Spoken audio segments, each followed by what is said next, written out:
بسم اللہ الرحمن الرحیم۔ صبح کا وقت تھا۔ شہر بغداد کے ایک مشہور شراب خانے پہ دستک دی گئی۔ شراب خانے کے مالک نے دروازہ کھولا، ننگے پاؤں نشے میں دھت لڑکھڑاتے ہوئے۔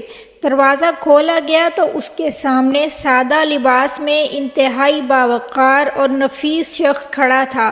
مالک نے نشے کی حالت میں اسے اد کھلی آنکھوں سے گھورا اور بیزار لہجے میں بولا، معذرت چاہتا ہوں، اس وقت کوئی ملازم موجود نہیں۔ یہ شراب خانہ بند کرنے کا وقت ہے، آپ کل آ سکتے ہیں۔ اس سے پہلے کہ مالک دروازہ بند کر دیتا، اجنبی شخص نے آگے بڑھ کر شراب خانے کے مالک کے کندھے پر ہاتھ رکھا اور بولا، مجھے بشر بن حارث سے ملنے کے لیے بھیجا گیا ہے، اس کے نام بہت اہم پیغام ہے۔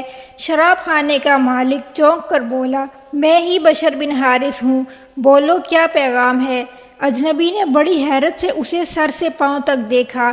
شراب کے نشے میں مدہوش لڑکھڑاتا ہوا شخص جو نیم وا آنکھوں سے اسے دیکھ رہا تھا۔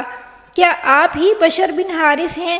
اجنبی نے حیرت سے پوچھا تو شراب خانے کا مالک اکتائے ہوئے لہجے میں بولا، کیوں کوئی شک؟ اجنبی نے آگے بڑھ کر اس کے ہاتھوں کو بوسہ دیا اور بولا، سنو بشر بن حارث، خالق ارض و سما نے مجھے کہا ہے کہ میرے دوست بشر بن حارث کو میرا سلام پہنچانا اور کہنا جو عزت تم نے میرے نام کو دی ہے وہی عزت رہتی دنیا تک تمہارے نام کو ملے گی۔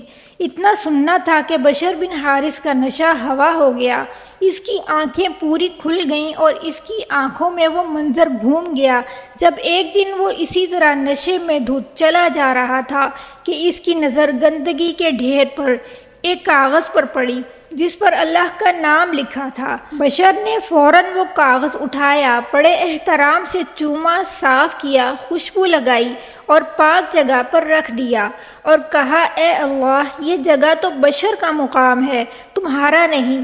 بس یہی ادا بشر بن حارث کی بشر حافی رحمۃ اللہ علیہ بنا گئی، وہ اللہ کے ولی بن گئے۔ جس وقت آپ کو یہ پیغام ملا، آپ رحمہ اللہ ننگے پاؤں تھے اور پھر آپ نے ساری زندگی ننگے پاؤں ہی گزار دی۔ آپ جن گلیوں سے گزرتے جانور بھی وہاں گندگی نہیں پھیلاتے تھے کہ آپ کے پاؤں گندے نہ ہو جائیں۔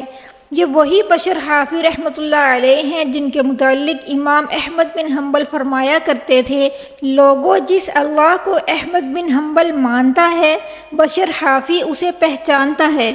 بطور مسلمان ہمیں بھی اس عمل کا اہتمام کرنے کی ضرورت ہے کہ کہیں اخبار نظر آئے یا کاغذ کا ٹکڑا جس پر کوئی اللہ رسول صلی اللہ علیہ وسلم کا نام تحریر ہو، اسے فوراً اٹھائیں اور ادب سے کسی پاک اور اونچی جگہ پر رکھ دیں۔